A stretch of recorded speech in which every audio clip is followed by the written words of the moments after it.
Olá pessoal, esse é mais um episódio do MCast, Ministério Infantil em podcast para você na íntegra. E eu estou aqui hoje muito feliz em receber a pastora Josiane, que é pastora sênior na Metodista Central de Juiz de Fora. Ela que é teóloga, pedagoga e ela sim é uma referência para minha vida. Seja bem-vinda, pastora Josiane. Estou muito feliz com a sua presença. Amém, é um prazer estar aqui e fazer parte desse projeto tão lindo que eu sei que vai alcançar muitas vidas, vai ter muitos frutos para a glória de Deus. Muito obrigada pelo convite e eu espero muito poder contribuir para o reino, né, principalmente junto ao Ministério Infantil. A honra é toda nossa. Vai dessa parte, não. Só afasta um pouquinho o microfone, só tem mais ou menos distância igual a dela, isso aí, De novo? Não, só pode mais para você um pouquinho. Isso. Aí. Tá bom. Então, essa soma para o Ministério Infantil, né, pastora Josiane? Esse Ministério Infantil que tem crescido tanto no Brasil. Glória assim, a Deus. Dia após dia, né? Eu já estive conversando com você várias vezes e assim, eu sempre falo, não, vamos deixar o podcast porque Sim. um assunto vai emendando no outro. Mas conta pra gente assim um pouco, como começou a sua chamada para o Ministério Infantil da forma que chegou até hoje, que é algo assim peculiar, posso dizer que é peculiar. Amém. Então, eu me formei em pedagogia, na fase ainda, né, da juventude, com 24 anos, 24, 25 anos. E eu comecei a lecionar, mas nessa época eu já tinha assim, um chamado muito específico para o ministério, mas eu acreditava que era um chamado missionário. E eu tinha todo um programa já na minha mente, né? Já tinha feito planos que era ser professora, aposentar e depois ir trabalhar com missões. E eu tinha um sonho de trabalhar, né, em aldeias indígenas, então era todo um projeto de vida. Quando eu comecei a lecionar, Deus começou a me incomodar muito de que era o que eu gostava de fazer, mas não era no lugar que eu estava, não era numa escola secular. E na época eu nem trabalhava numa escola secular, eu trabalhava numa escola que era uma escola da igreja de Carangola, né, de onde eu sou. Mas eu senti que tinha mais para minha vida. E eu fui conversar com o meu pastor da época, daquela inquietude que eu estava no meu interior. E ele falou, olha, vai começar um curso na igreja, na área, né, aí já era na igreja regional, que é para descobrir os dons, os talentos, né, que na época chamava POV, que era um programa de orientação vocacional. Ele falou, por que você não faz? E aí eu tinha muito desejo de aprender e de servir a Cristo, né? Já tinha uma liderança muitos anos na igreja, mas o meu foco era juventude, né? Interessante. E aí eu fui fazer o programa sem entender muito bem, meio que fui sendo conduzida por Deus, né? E quando eu comecei a fazer, eu fui aprovada e aí me vi passando no vestibular, casando nesse processo, casei em outubro de 2016 e em fevereiro de 2017 eu estava indo embora para São Bernardo do Campo, onde eu fiquei durante 4 anos fazendo teologia. E aí, ao me formar, eu fui nomeada para Belo Horizonte, onde eu atuei durante 9 anos numa igreja local lá. E eu sempre valorizei muito o Ministério Infantil. Então, assim, a gente promovia uma vez no mês o culto do Ministério Infantil. Então, o culto era todo infantil. As crianças que dirigiam, eu pregava para criança, tinha fantoche, eu conversava com os fantoches, as ministrações eram voltadas para as crianças, o louvor era feito para as crianças. E a igreja toda vivia aquela realidade. E era um dos cultos que mais lotava, que as pessoas mais gostavam, chamava atenção. E eu sempre tive muito esse olhar para as crianças. Mas como pastora titular, eu não tinha como assumir um ministério somente da igreja. Eu era responsável por todos os ministérios na vida da igreja. Quando eu vim para Juiz de Fora, eu tive o desafio de assumir a juventude e junto com a juventude as crianças. Ficaram 2 ministérios, né, bem complexos. Veio a pandemia, a gente conciliou os dois. Na época da pandemia, nós fizemos durante todo esse processo a Escola Dominical Kids, que era online. E nós começamos nesse projeto junto com a tia Laura. E acabou a pandemia, nós já tínhamos, assim, crianças muito desejosas de viver a escola dominical, de viver aquela situação que nós apresentávamos, né, online. E o pastor da igreja, né, o pastor Wesley Nascimento, ele tinha muito esse olhar para a criança, já desejava. A gente começou a falar muito na igreja da criança, ter um espaço todo voltado para a criança, com ministrações, com louvor, com tudo. E nós começamos a procurar um espaço na igreja e tinha um salão social, que até então era usado pela terceira idade, uma vez na semana. E ele disse, vamos conversar com a terceira idade, quem sabe a gente não consegue esse salão. E nós conversamos, a terceira idade da igreja super entendeu que era um projeto para ganhar crianças, e aí nós fizemos toda uma estrutura voltada para criança, que é na parte de baixo da igreja, um salão mesmo, e a gente fez todo um projeto voltado, bem lúdico, bem infantil, né? Lá na igreja da criança tem brinquedo, tem um espaço para criança, tem mesa, tem tudo que uma criança gosta, né? E com esse projeto nós começamos de fato a ter a igreja da criança. Então as crianças chegam na igreja e elas já vão direto para esse espaço. Domingo à noite, nos outros cultos a gente ainda está adaptando essa ideia. E nesse espaço elas brincam, nesse espaço elas têm louvor, nesse espaço elas têm a pregação da palavra, nesse espaço elas têm oportunidade para louvar a Deus, nesse espaço elas têm momento de intercessão. É tudo voltado para elas, né? A gente fala que é o culto, um culto mesmo voltado para elas, na linguagem delas. E nós conseguimos tirar essa ideia da igreja da criança, do papel, do imaginário, e a gente tornou isso realidade. E nós conseguimos, né, montar esse desafio, né? Já tem 2 anos e nós temos colhido muitos frutos, né? A gente começou com um trabalho domingo de manhã, por exemplo, que na igreja era bem pouquinha criança, dava 5, 6 crianças. Ultimamente na vida da igreja, né, antes de nós chegarmos, e eu cheguei assim que começou a pandemia, eu vim para Juiz de Fora no ano de 2020, e logo em seguida veio a pandemia. Então nós tínhamos uma realidade assim de muito poucas crianças. E hoje a gente tem uma frequência no culto da manhã de umas 50 crianças, só no culto da manhã, fora a escola dominical, que aí já chega, se contar com as crianças que estão no culto, com a escola dominical dá umas 60, e mais uma realidade de 50, 60 crianças à noite, né? Lá na igreja o pessoal fala que não sabe de onde está brotando tanta criança, porque brota criança, né? Louvado seja Deus por isso.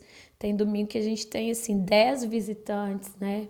E a gente está muito feliz de viver essa realidade, né? De entender que essa é uma urgência do reino, e de ver isso se tornando uma prioridade na vida da igreja, porque hoje a gente não consegue se falar mais na igreja sem pensar nas crianças, né? Hoje o Ministério Infantil da igreja, ele se tornou, estava conversando com você esses dias, né? Ele se tornou meio que o carro-chefe da igreja. O departamento da família, né? Que não tem como trabalhar com crianças se não trabalhar com a família. E assim, é desafiador, né? Eu acompanho esse trabalho desde quando era salão da terceira idade. Há muitos anos mesmo, eu acho que não sei quantos anos tem, mas foi o quê? Em 2017, acho que eu comecei a atender lá. E assim, hoje está em um ponto grandioso que ainda eu vejo estruturas no Brasil, mas eu tenho vocês como referência. Glória a Deus. Mas assim, é bem difícil, né, pastora Josiane? E chegar no ponto que está. Mas nessa sua história de vida, você lá atrás, porque muitas pessoas que a gente está vendo no departamento infantil tem aquela dificuldade, né, de renunciar a si mesmo. Você nem era casada ainda quando você sentiu a chama, não sabia para qual departamento era, aí mexeu ainda com juventude junto com kids. quando você se casou, você sabia já que Deus tinha um chamado com você.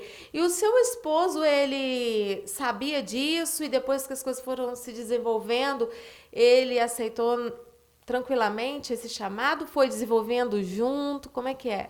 Então, quando eu namorava, o meu esposo, né, o Iron, ele já via um envolvimento, muito envolvimento meu em relação à igreja, né? Eu já fazia parte da liderança de jovens desde adolescente, né? Eu liderei jovens na minha igreja durante 10 anos.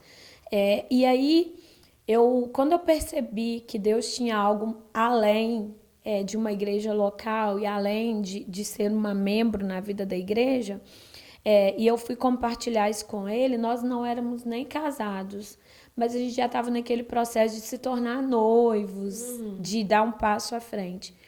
E ele, quando eu fui compartilhar, ele falou, eu não esperava outra coisa, né? Sua vida é igreja, você respira igreja, né? Do meu pai falar que ia mandar um colchão para a igreja, porque assim, a minha vida era igreja, né? Eu estava na igreja de segunda a segunda, tudo era igreja, se tinha oração, estava, se tinha jejum, estava, se tinha vigília, eu estava. E ele também tinha essa vida de igreja, porque assim, quando casa nessa situação é mais fácil, né? Você construir depois um ministério com alguém que já está vivendo ali a sua vida à igreja. Seu pai fala, meu pai também falava isso, eu também fui criada assim. Sim. Fica na igreja de uma vez, Exatamente. mora na igreja de uma vez. Aí se você conhece pessoas assim, não julgo desigual, porque você acha que existe julgo desigual dentro da própria igreja? Existe. Porque tipo assim, a pessoa está ali, você está o tempo todo, e a pessoa que você conhece está dentro da igreja, aí se casam, aí quando vão ver, mas eu não queria que você ficasse tanto na igreja, porque quando eu te conheci já era assim, você também estava na igreja. Muitas vezes o que acontece são propósitos diferentes, né?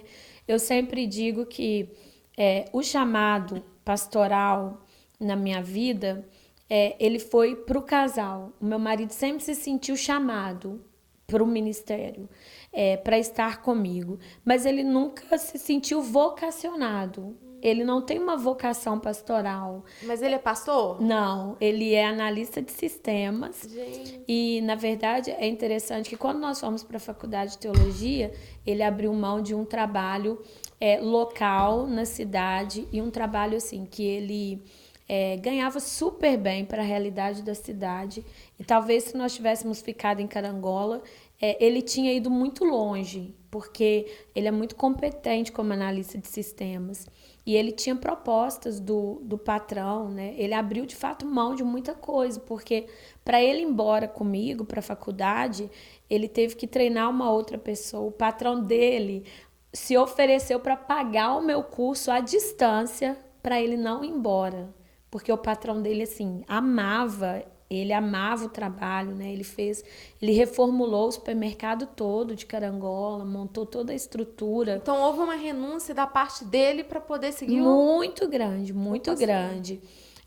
Mas em todo o tempo ele tinha muita convicção de que aquele era um chamado para a vida dele. Ele não tinha a vocação pastoral, mas ele tinha um chamado pastoral. Aquele era um propósito de Deus para a vida dele.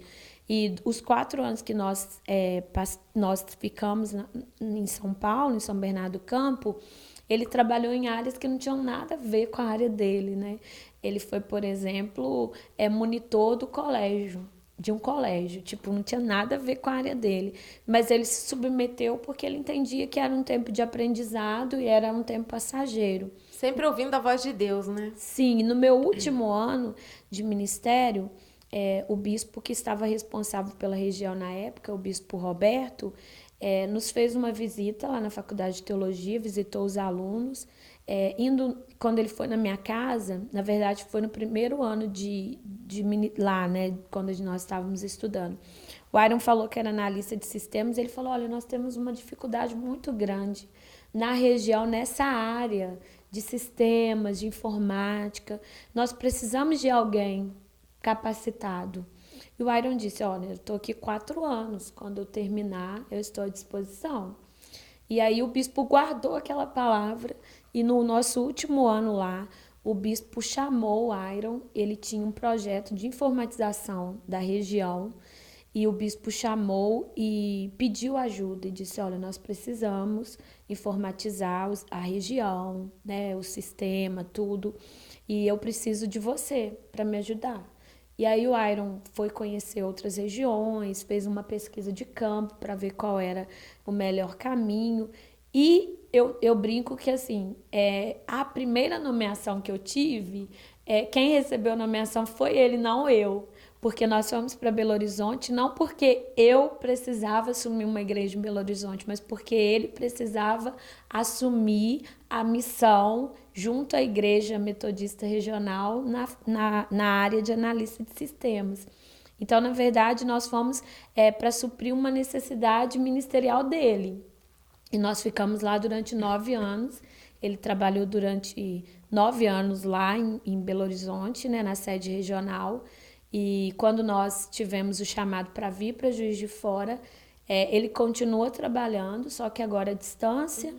E uma vez no mês ele vai a Belo Horizonte para prestar serviço. Então, querendo ou não, nós dois estamos dentro da missão da igreja. Ele não está como pastor responsável por uma igreja, mas ele está servindo a obra na parte de análise de sistemas, né, na parte de informatização. Que é muito importante, né, para a igreja. Isso hoje isso tinha que ser assim, uma prioridade da igreja, porque é uma forma de levar o evangelho, porque depois da pandemia, né, a pandemia fez isso.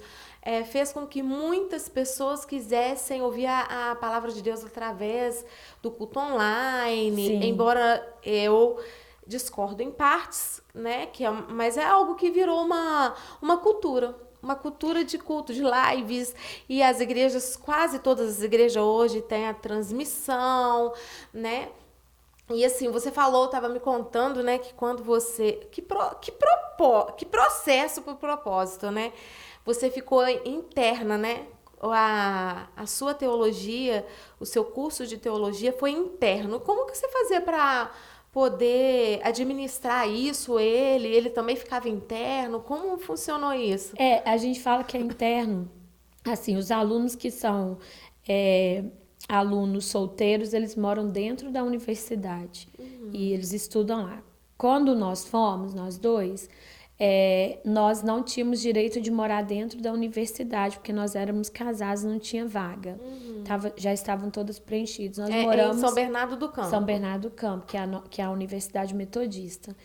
E aí nós fomos morar fora, pagando aluguel. Mas assim, eu falo que é interno porque a gente vive para aquilo. A realidade, a nossa realidade é a faculdade, né? Você está à disposição ali o tempo inteiro. Você renunciou mesmo as coisas, sim, do mundo para poder viver isso. Do mundo, assim, terrenas, né? Sim, a gente e além de estudar durante a semana toda, nós tínhamos que colaborar com alguma igreja local lá de São Bernardo do Campo. Então, eu trabalhei em Itaquera, eu trabalhei em Itaquera, trabalhei em Diadema e Aricanduva. Trabalhei em 3 igrejas ajudando, né, lá nas comunidades. Tinha um pastor responsável e nós íamos para colaborar com o processo.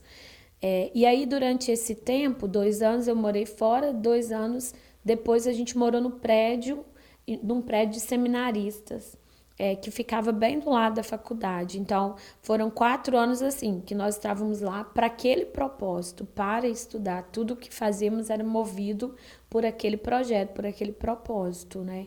E quando nós viemos para BH, nós viemos por um propósito que o Iron tinha. Eu assumi uma igreja, enfrentamos muitos desafios, né? A igreja que eu assumi lá, e eu brinco que assim, que eu assumi essa igreja por um encargo que havia na vida dele, de ter que estar em Belo Horizonte, de ter que assumir esse projeto junto à área regional. Eu assumi uma igreja que estava em processo de desapropriação. Fiquei 3 anos nesse processo e a igreja perdeu perdeu o lote, nós fomos indenizados, mas eu fiquei mais 3 anos sem ter igreja para reunir. A gente alugava um salão para reunir. E aí, depois desse tempo, Deus deu uma palavra, nós unimos com um ponto missionário que tinha no espaço ao lado do salão que nós reuníamos, né, que era um projeto metodista, e nós construímos nessa igreja. E Deus tinha um propósito muito claro, que nós estávamos ali para cumprir esse desafio. Eu fui, claro, por conta do Iron para BH, mas Deus faz tudo ligado na vida da gente. É como eu digo, o chamado é nosso, né? Sim. E quando nós viemos para Juiz de Fora, foi bem interessante, porque a gente vem com aquela ideia assim, agora eu sou coadjuntora e o Iron, assim, ele era o meu braço direito, esquerdo, tudo, né? E eu pensava assim, agora ele vai conseguir estar na igreja com as crianças para receber, né? Porque a gente tem uma equipe grande de pastores, a questão da obra que a gente geriu em Belo Horizonte, né? Ele tomou a frente praticamente, porque era uma obra muito grande. Nós construímos uma igreja de 3 andares, né? Uma estrutura imensa.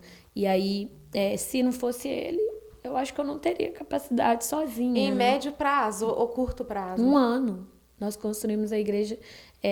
Quer dizer, nós fomos nutrindo aquele processo durante 7 anos, mas a construção mesmo foi toda em 1 ano. E no ano seguinte nós ficamos para organizar a casa. E aí Deus tinha uma palavra muito clara para mim, que eu estava ali para aquele propósito.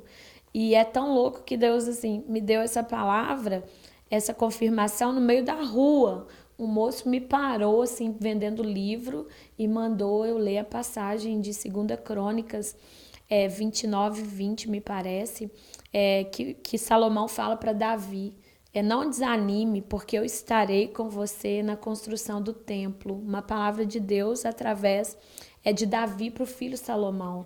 E aí, assim, o moço nunca me viu, o moço não sabia que eu estava construindo um templo, né, a igreja, o moço não sabia desse desafio meu.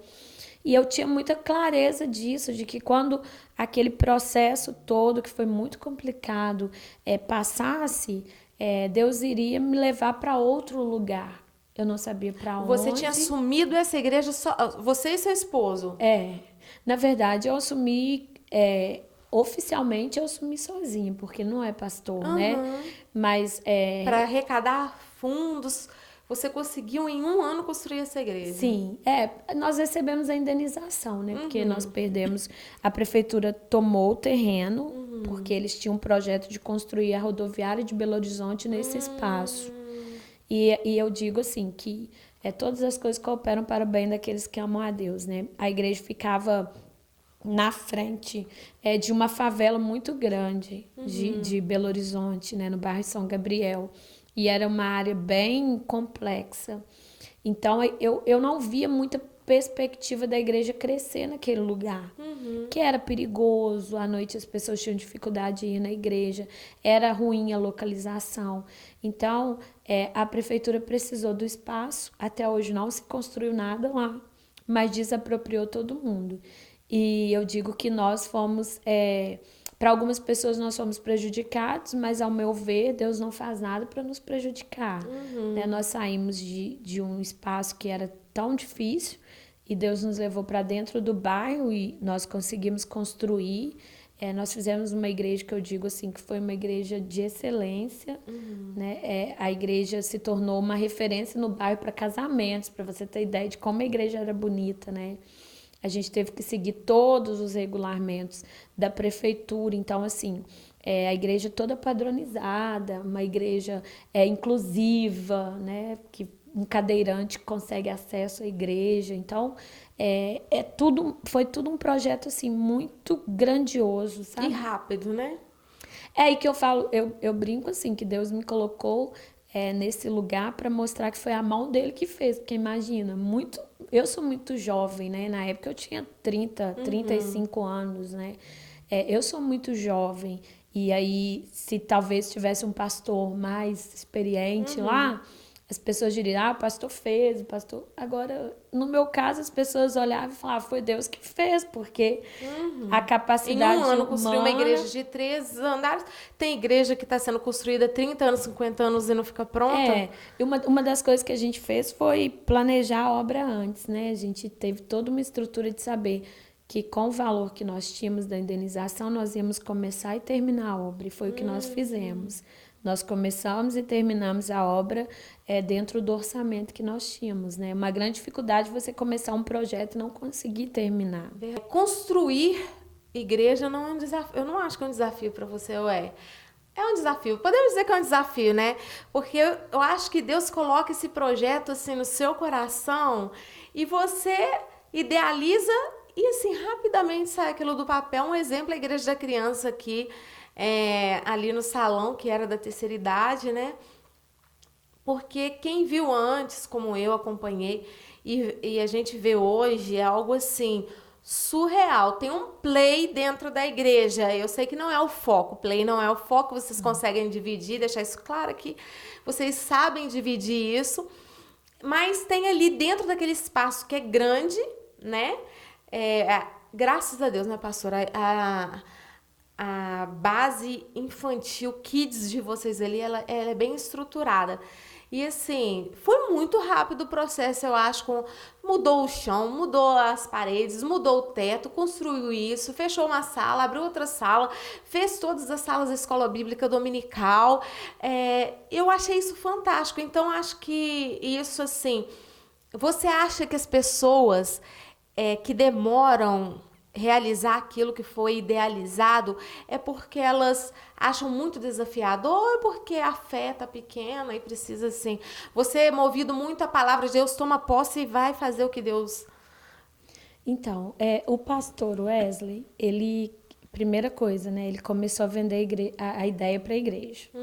Então, ele começou a falar da igreja da criança e da necessidade de se ter esse espaço, esse lugar próprio, né, para acolher as crianças.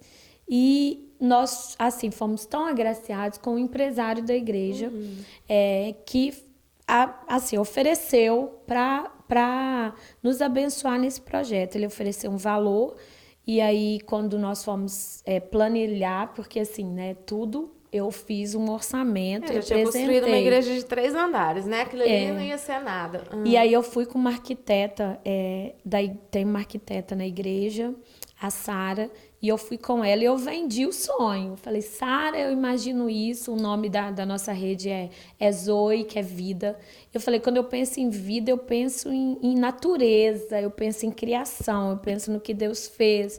E aí nós começamos a pensar nas cores, começamos a pensar na estrutura. Nós tínhamos algo lá no espaço que poderia ser muito prejudicial, mas que eu comecei a olhar para aquilo como potencial, né? Nós temos 4 colunas bem no meio. Verdade. E eu olhava para aquelas colunas e falava, gente, essas colunas são muito estranhas aqui no meio. Mas a gente pode usar isso a nosso favor. E aí eu pensei nas colunas como árvores, né? Então a gente tem a coluna, a gente pintou de marrom e a gente fez uma plotagem no teto de folhas. Então, quando você entra, você olha para o teto e parecem árvores, né? A gente tem um espaço atrás que era uma divisória horrorosa dessas cinzas.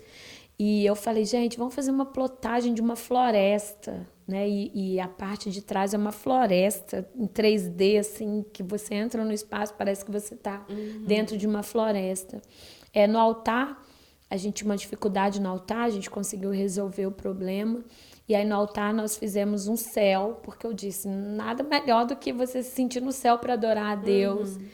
E o espaço que era bem dividido, e que para algumas pessoas poderia ser um problema, nós conseguimos dividir mentalmente até mesmo para as crianças. Então a gente tem uma parte da coluna que é a parte do brincar, que a gente chama de conectar, que são os brinquedos, o meio, que são as cadeiras para o culto, e a parte do lado, que são as mesas para recreação, para brincar também.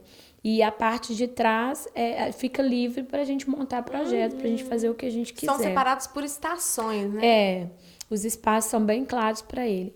Eu lembro que uma das coisas que o pastor mais falava era assim, a gente precisa fazer um espaço acolhedor, que as crianças queiram ficar. Eu falei, pastor, um espaço acolhedor que a criança quer ficar e que é um diferencial, um espaço que tenha brinquedos, que tenha espaço para elas serem criança. E aí eu digo que tudo acontece no tempo certo, porque eu comecei a pesquisar brinquedos. Eu falei, se for brinquedos, que sejam brinquedos legais. E aí eu comecei a pesquisar na internet e eu vi uma empresa, um advogado que abriu acho que era uma pizzaria na pandemia. E ele montou toda uma estrutura de brinquedos, com aqueles brinquedos que entra, que desce no escorregador, de bolinha, piscina de bolinha, pula-pula e tal. E aí veio a pandemia. Ele conseguiu ficar 3 meses aberto e veio a pandemia. E ele queria vender tudo por um preço assim, que não pagava nem o brinquedão. E aí nós fomos lá, alugamos um caminhão, tudo loucura, assim.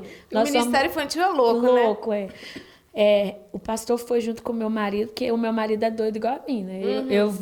Eu dou as ideias, ele vai lá e quebra... Todo mundo que trabalha no Ministério Infantil tem que ser louco, senão a gente não conquista, não é? Tem. E ele foi lá e buscou os brinquedos. O meu marido montou todos os brinquedos, a estrutura do brinquedão, né? Que a gente fala que é o brinquedão. E ele montou a estrutura dos brinquedos todos, a gente posicionou em lugares estratégicos. A gente tinha uma dificuldade do piso, porque o piso era esses pisos muito antigos, né? Como é que vocês fizeram? Vocês trabalharam em cima daquele piso porque eles deixaram tirar aquele piso? Então, assim, a igreja foi contra tirar, porque era um piso assim... que conta uma história. Fundação. E aqueles pisos... A igreja tem 136 anos. Então, aqueles pisos todos trabalhados, quadriculados, com cor e tal. E aí o pastor falou, vamos deixar, o que você acha? Eu falei, pastor, vai pesar muito o ambiente. E é piso frio, criança e tal. E aí a gente, né, junto com a arquiteta, a gente conseguiu projetar o piso de laminado que coloca em cima e que se algum dia, e é um sonho nosso, né, que a gente vá para um outro espaço maior. E ontem mesmo uma mãe falou assim para mim, pastora, daqui uns dias não tá cabendo aqui mais não. Eu falei, daqui uns dias, poucos dias, porque eu creio que Deus está se movendo poderosamente. E aí ela ainda brincou comigo, e isso é uma realidade. Então a gente já pensava nisso. A gente já projetou a igreja da criança pensando, sonhando com algo maior. Claro, né? E aí a gente colocou o laminado porque se algum dia precisar voltar, né, ao que era, ao piso, é só tirar o laminado e volta a ser, né? Ai, mas que trabalho. Será que alguém vai querer fazer isso, hein? Assim, muitas pessoas vieram me questionar porque é a história da igreja, né? Mas realmente tem... Eu acho que tem tudo a ver isso, sabe? Quando a igreja tem essas condições, igual foi lá, né? Um pai, ele se propôs a ofertar isso, que não foi baratinho, né, gente? Gente, não foi baratinho, né, pastora? Oh, meu Deus do céu, se todas as igrejas pudessem ter pelo menos esse valor. E assim, eu vejo essa realidade... em muitas igrejas, sabe? Porque eu acho que tem tudo a ver, né? A igreja da criança, como se sonha, tem que ser um lugar mesmo acolhedor. E lá vocês souberam dividir o espaço do play, o espaço da igreja, o espaço onde vocês trabalham com a recriação. E, assim, é um lugar muito acolhedor, de verdade, até pra gente mesmo. Então, assim... Porque em alguns cursos que eu ministro por aí, eu vou dizer assim, gente, não coloque brinquedos. Mas o brinquedo aqueles brinquedinhos que a criança vai pegar e ficar... E lá não é isso. Lá, gente, é realmente um play. Nós vamos mostrar para você depois. Vou fazer um tour lá, né? Sempre mas fazer bonito, né? Que a gente vai ter curso de capacitação, né, pastora? Em breve. Então, assim... e você comentou comigo sobre o Conectar, que é onde você usa esse espaço do play. Fala pra gente um pouco sobre isso, porque eu acho que é muito importante para poder fazer essa divisão na mente das pessoas. Poxa, mas Tem brinquedo? Pode brinquedo? Não, não pode? Não é que não pode. Os brinquedinhos, o carrinho, a boneca, não tem lá, né? Lá tem o play. Fala desse Conectar pra gente, que eu achei muito interessante, que é a forma como vocês tratam isso, que depois vocês vêm para a Igreja da Criança, é realmente um processo ali do culto, né? Então, nós começamos primeiro com uma organização que eram as estações, que as crianças eram divididas em grupos e cada momento elas participavam de uma estação. E nós começamos a perceber que primeiro aquilo estava embolando muito e depois nós começamos a ter uma visão de que de fato nós precisávamos trazer uma estrutura de culto mesmo. E porque a gente já tem a escola dominical, que é essa estrutura de aula, que é essa estrutura de estar com as crianças para desenhar, né? Que elas vão ter o tempo para desenhar. E nós não queríamos essa estrutura, nós queríamos que as crianças estivessem no culto como os pais estão no culto na parte de cima, né? E a gente ainda gosta de brincar que os pais estão nos dando cobertura espiritual, porque eles estão acima, né? Na parte de cima do templo. E aí nós reformulamos essa ideia e tudo, eu digo que tudo assim, é uma adaptação, a gente está aprendendo. Então, no início, nós começamos deixando a parte do brincar pro final. E a gente percebeu que as crianças estavam ficando ansiosas, porque não tem como. As pessoas dizem assim, mas então as crianças vão na igreja para brincar? Gente, as crianças vão no shopping para brincar. As crianças vão na festa do amiguinho para brincar.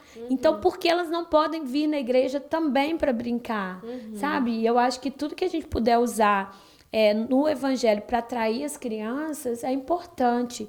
E aí, a gente mudou e a gente começou a fazer a brincadeira no início. Então, hoje as crianças chegam na igreja e a primeira coisa que elas fazem, elas vão brincar.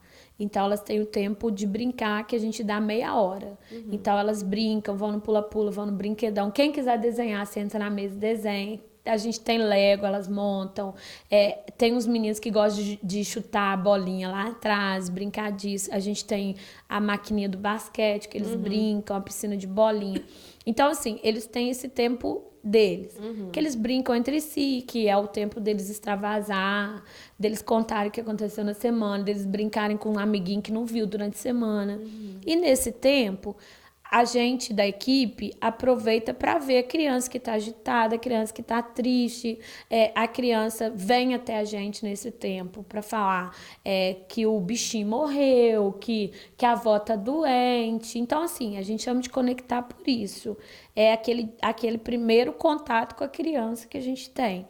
Enquanto isso, as outras, tem crianças que não chegam no horário. Então, as crianças vão chegando. Sim. Quando a gente começa o culto, de fato, as crianças já estão todas ali. Já estão brincadas, né? Vamos usar esse termo, já estão brincadas e cansadas. Cansadas. Assim, porque o culto, eu acho que ele tem um período bem extenso ali na metodista, ali na igreja. Eu acho que ele é bem grande, né? Então, assim, para você ter mudado do final do culto para o início do culto foi uma estratégia legal.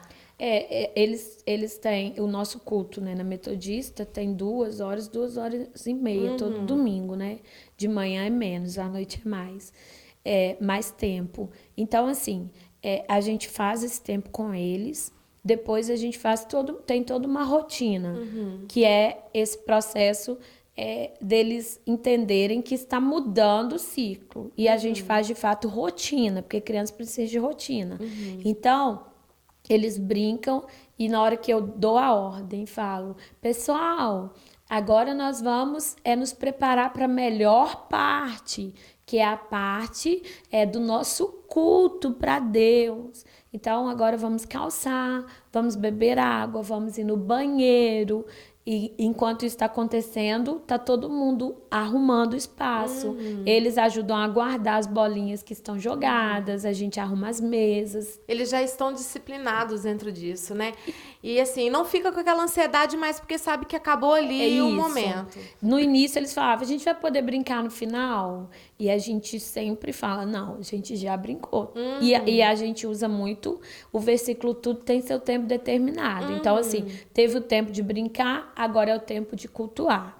E eles já entenderam isso. Então, não é uma coisa chata que eles vão ficar querendo ir pro brinquedo. No início, de fato, nós achamos. No início, assim, nós pensamos na solução de fazer uma divisória. Sim. Nós pensamos na solução de fechar o espaço mesmo. Eu tinha pensado em tirar os brinquedos dali e levar para um outro espaço. Porque, assim, a gente achou que ia dar muito problema. Mas criança... Eu acho aprende, né? Absorve. E tudo é combinados, né? Então, eles entenderam isso. Tem crianças, por exemplo, que os pais chegam atrasados. E aí eles não têm tempo de brincar. Aí eu falo, gente, o combinado é chegar no horário. Você vai falar com o papai, com a mamãe, que o culto começa às 7 horas. E 7 horas começa a brincar. Então, eles precisam chegar cedo. Porque, senão, se a gente ficar abrindo concessões, Sim. e os pais têm que ter disciplina também. E aí, assim, isso já não é um problema pra gente. Na verdade, o brinquedo, ele se tornou um a mais pra gente, né? Se tornou um atrativo pra nós. Né? E antes do que depois, porque depois eles já estavam cansados. Isso. Né? O culto, às vezes, quando é festa, demora mais um pouco, né? E tinha aquela questão da ansiedade, né? Que hora que a gente vai brincar? Que horas que a gente vai poder brincar? E a gente não queria que no meio da pregação, as crianças... A gente pode brincar agora, verdade. E nós não queríamos que eles tivessem aquela sensação assim... Ah, isso aqui tá legal, mas o brincar é mais importante. Então, a gente colocou primeiro pra, tipo assim, tá, brincou, acabou. Agora vem... É importante. Eu sempre falo pra eles assim, agora vem o mais importante, que é cultuar ao Senhor. Porque a gente colocou o brincar como secundário. Eu acho que se a gente coloca o brincar por último, tudo que a criança faz é para brincar. Eu não gosto desse tipo de recompensa, que tipo assim, você vai cultuar o Senhor, senão você não vai brincar. Eu não queria que ele tivesse atrelado a isso, entendeu? Eu queria que fosse assim, tá, eu brinquei e agora eu vou cultuar ao Senhor. Tudo tem um tempo determinado. Eu não sou contra de jeito nenhum criança brincar. Eu acho que criança tem que brincar, faz parte. Se eles não brincam agora, eles vão querer brincar na adolescência. Não é fácil, não é época de brincar, né? E assim, as crianças, né, não têm tido tempo para brincar. O tempo tem sido corrido. Nós, pais, a gente coloca muitas responsabilidades e esse período de brincar, que é tipo esse play que tem lá, é como se fosse um passeio mesmo ao shopping que os pais também não têm. Porque o domingo está muito corrido, sai da escola bíblica dominical, logo já tem que ir almoçar e tá se arrumando para o culto à noite. Então, eu achei muito interessante a forma como você fez. E as crianças têm vontade de estar, né? Isso acontece só no domingo? Como é que vocês têm feito isso? Não, nós temos o culto de quinta-feira, que também tem a igreja da criança, e temos o domingo de manhã e o domingo à noite, que tem todos os dois momentos. No domingo tem a igreja da criança, tem o brincar, né? Agora em agosto a gente vai começar o domingo de manhã já ser a mesma estrutura da noite, porque assim, todo projeto ele é muito lindo, né? Mas ele demanda de disponibilidade das pessoas, de disposição das pessoas, porque eu sozinha, eu não consigo fazer esse projeto funcionar. E ninguém faz nada sozinho, né? E você tem uma equipe boa lá, né? A gente está com uma equipe de 50 voluntárias, né? De 50 pessoas que ajudam. Junto, né, mais próximo, tem a Tati, que é a coordenadora do ministério, e a tia Laura, que é a evangelista, né, das crianças. Então, a gente trabalha assim, nós três, né, mais à frente na coordenação, na direção. E aí a gente tem várias voluntárias que eu digo que são, assim, um presente de Deus para mim, porque é uma equipe muito tranquila, é uma equipe que você não vê disputa, sabe, entre elas. Eu digo que a gente se tornou uma grande família. Eu não tenho picuinhas no ministério. Tipo, fulana falou isso, tal não dia. quero estar escalado com fulano. Tem como você não tem esse não problema? Não tenho esse problema. Quando eu dou cursos, eu ouço tanto isso. Eu não gosto, eu não me dou bem com fulano. Eu não quero estar escalado com fulano. Por favor, você não tem esse problema. 50 pessoas trabalhando juntas e sempre assim, tá tudo bem. Sim. Isso vai muito da liderança, da visão da liderança, né? Tanto do pastor que confia em você, do presidente, quanto você, pastora sênior desse projeto, que confia nas outras pessoas. E você deixa bem à vontade, né, pastora? Tanto os seus recrutados, a sua equipe, quanto a gente que é convidado, né?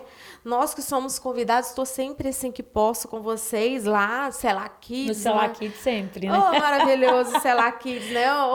É uma coisa assim. Então,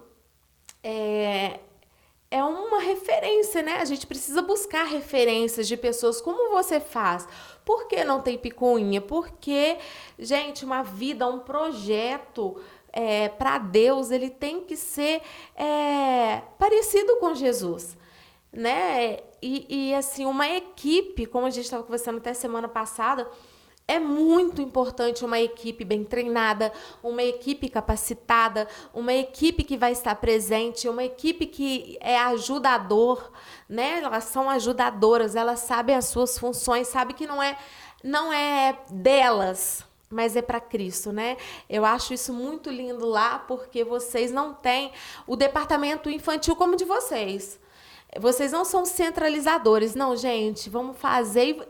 E vocês fazem com excelência e fazem para Deus. Ensinam aquelas crianças de forma espetacular, esplêndida. Problemas temos? Temos problemas, né? Faz parte do cardápio. Mas é um problema que ele não enraiza. Né? Você não tem um problema enraizado, uma preocupação, não vou colocar a tia Adriana com a tia Tati porque vou ter problemas. E olha, várias equipes aí, vários departamentos infantil têm esse tipo de problema. Você tem um conselho para isso? Porque eu acho que isso vai muito assim, uma opinião particular minha, muito do enxerto. Em quem somos enxertados? Essa visão, para mim, ela vem da liderança. Um problema contínuo vem da liderança que não está enxertado em Cristo, que é a videira verdadeira, né? Então, você tem essa visão também? Então, Adriana, algumas coisas que eu vejo que são muito importantes.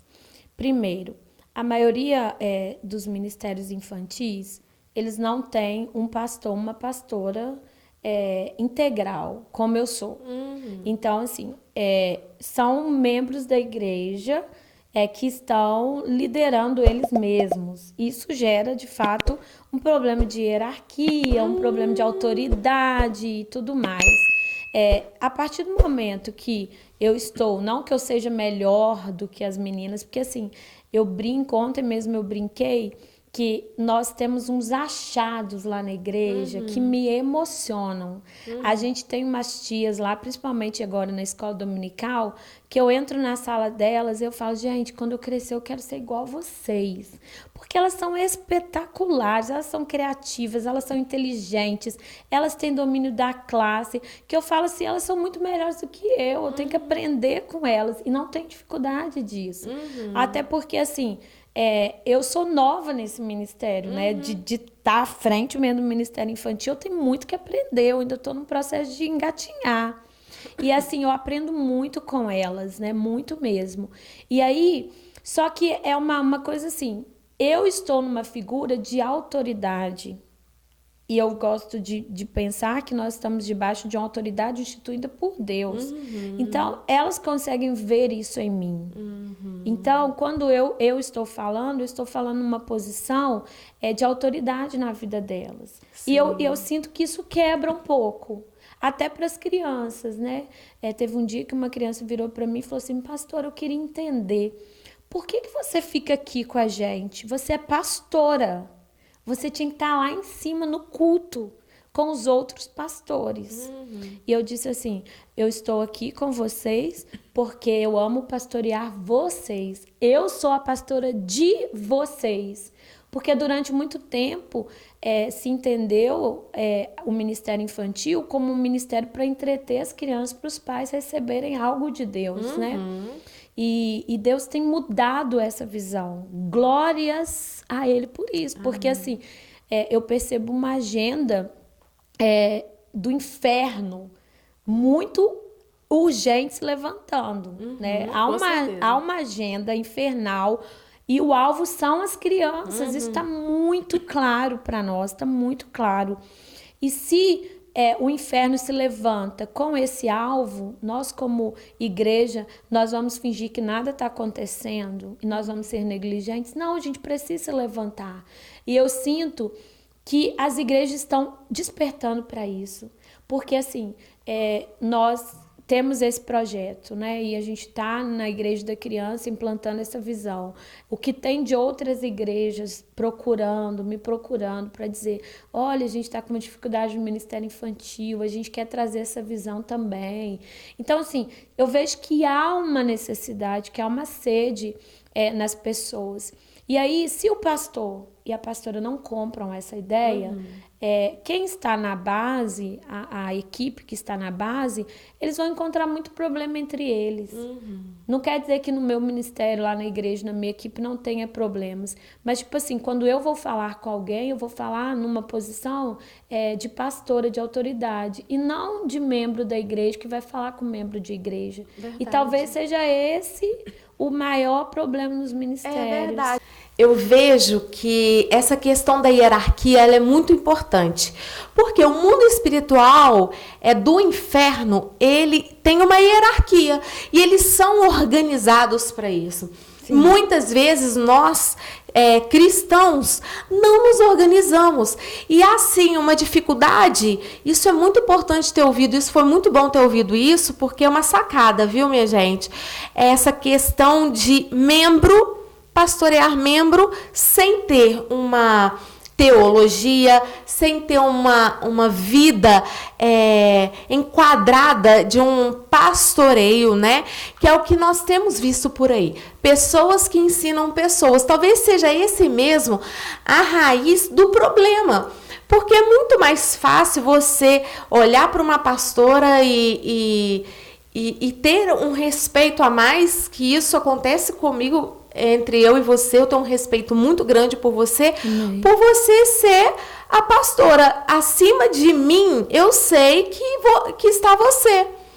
Seja aqui, seja lá na sua igreja, seja em qualquer outro lugar, o meu respeito com você, ele é diferenciado com uma outra pessoa que é líder também do Ministério Infantil. Isso é uma coisa muito importante de você ficar sabendo, de você sentir. Porque quando a gente está diante de alguém que é apenas um membro, nossa natureza humana pecaminosa, ela desqualifica a pessoa.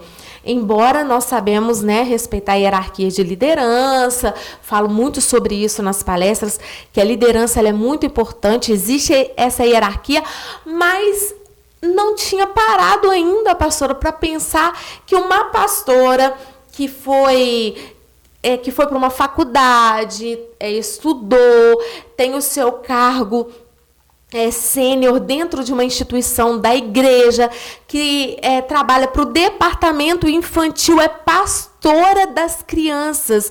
Então, dentro do seu pastoreio tem a sua coordenadora, a sua liderança, e esse respeito, talvez essa picuinha, ela não existe por causa dessa hierarquia, porque Deus também é um Deus organizado, e Ele quer que o seu reino seja organizado. E muitas vezes nós nos deparamos com ministérios infantis, departamentos infantis, assim, não tinha ninguém para fazer, e eu tenho que fazer. Exatamente. Eu estou com dificuldade para recrutar pessoas para o departamento infantil porque não tem ninguém para me ajudar, não tem ninguém para fazer. O pastor não tinha ninguém para colocar. Você já parou em igrejas que você passou que teve isso? Não, então, aqui na igreja mesmo, eu percebo algumas pessoas falando assim, eu quero servir na igreja, mas eu não me sinto capacitada, então vou começar pelo Kids. Aí eu falo para a pessoa assim, minha amada, para você estar no Kids, você tem que estar capacitada. Porque é o ministério mais desafiador. Você não tem ideia das perguntas que as crianças vão fazer. Você não tem ideia da responsabilidade que é ensinar uma criança. Você está gerando, tudo que você fala, você está gerando de fato uma convicção no coração daquela criança. Não é um adulto que você fala as coisas e ele vai filtrar. A criança, não. E eu falo, não, minha amada, se for nesse propósito, vai servir em outro ministério que vai ser mais fácil. É porque é como se fosse o departamento infantil, fosse o apêndice mesmo de Cristo, né? Eu vivo falando isso. É tratado como o menor da casa. E essa capacidade, lógico que a gente sabe que a nossa capacitação ela vem de Deus que nos capacita, né? Mas se é reino de Deus, nós temos que sentir dessa forma. Bom, eu tenho que florescer onde eu estou plantado. É o reino de Deus. Então, quando a pessoa, eu não estou capacitada para isso, eu acho que ela se coloca diante de um Cristo que não a chamou para ser, entendeu? Mas para estar. O reino não é estar.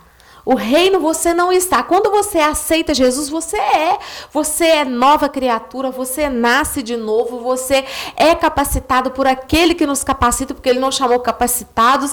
Ele vai nos promovendo dentro do reino para a glória dele, né? Então, assim, essa barreira essa visão de que o Kids é menor, que as crianças são o resto, ou que fazem a bagunça, porque enche o templo, não cabe mais aqui, temos que tirar, temos que ter um lugar para elas. Isso precisa ser quebrado, né? Porque é desafiador mais do que os outros departamentos. Sim. Né? Nós estávamos ainda conversando semana passada na nossa reunião, nós falando, pastora, é o departamento da família, não tem como você estar com as crianças e não trabalhar com a família, mesmo que haja dentro da igreja o departamento da família. Então, essas tias, essas líderes, o nosso líder maior, que é Cristo, ele quer que a igreja, o pastor invista, essa visão precisa vir dele, sabe? Essa visão, mas como abrir essa visão? Né? Então, como? É meio complexo, né? Porque assim, se eu falar, só vai dar certo o ministério que tiver uma pastora ou um pastor à frente, eu sei que isso vai gerar crise em muitas pessoas, porque não é a realidade da maioria das igrejas. É verdade. Igual, não era o meu caso, não era a minha realidade em Belo Horizonte. Eu pastoreava uma igreja toda, então eu tinha que estar com o olhar sempre, né, focado para os jovens, para o louvor, para a escola dominical, para a família, para tudo. Mas uma coisa que eu sempre fiz foi estar com a liderança. Então, eu vejo que o pastor, ele precisa, né, quem é líder de ministério, precisa chamar o pastor para dentro do ministério. O pastor precisa entender essa visão. E eu acho que um grande problema que a gente encontra é que as pessoas dizem que criança não traz retorno financeiro para a igreja. E é uma ideia, assim, primeiro, demoníaca. Do inferno, porque Jesus não está preocupado em retorno financeiro, porque ele é o dono do ouro e da prata. Sim. E depois, gente, se quer ganhar famílias, investe nas crianças. É um testemunho meu. Eu tinha essa visão já em Belo Horizonte e nós não conseguimos avançar tanto nessa visão por conta de não ser algo que eu podia priorizar como eu estou fazendo aqui. Aqui em Juiz de Fora, eu vou contar o testemunho para a glória de Deus, né? Eu já tinha essa visão de ganhar vidas através do Ministério de Crianças. Eu já tinha de alcançar famílias. E nos últimos 2 anos, a grande maioria das pessoas que chegam na igreja, elas chegam por causa das crianças. Elas vêm por uma necessidade dos filhos, de ter um lugar para pertencer. O que eu ouvi de testemunhos assim, de pessoas dizendo, não, eu estou frequentando a igreja porque eu vejo que vocês investem nas crianças, porque eu vejo que vocês discipulam as crianças, e eu já sou adulto, Eu já sei o que eu quero para minha vida, mas meu filho não sabe ainda. Eu quero que eles cresçam nessa visão. E por isso eu abri mão, pessoas que abriram mão de ministérios. E tipo assim, em outras igrejas, né? Eu sempre digo, não é o meu foco. O meu foco é alcançar famílias que não conhecem a Cristo, mas não tem como, gente. Se as igrejas não despertarem para isso, as igrejas que estão despertando para isso, elas vão alcançar crianças, porque elas vão alcançar muito mais vidas, crianças igrejas que se despertam para um trabalho eficiente com crianças, porque os pais estão perdidos, isso é uma realidade. Estão perdidos, não sabem o que fazer, porque há uma ideologia, né, que tem sido implantada nas crianças e de uma forma que antes era sutil e agora é uma forma muito clara, através de música, através de vídeos, através de desenhos, através de tudo. E aí, se eles estão numa igreja que combate essa visão, uma igreja que desperta as crianças para essa visão, porque é o que a gente faz, né? Nós, como ministérios, a nossa agenda para as crianças é gerar no coração delas o desejo de servir a Cristo acima de todas as coisas e deles serem discípulos de Cristo desde a infância. Eu não quero que os meus filhos, né, por exemplo, eles cresçam e depois que eles crescerem é que eles vão entender que eles fazem parte da igreja. Eles fazem parte agora. Eles são um presente da igreja.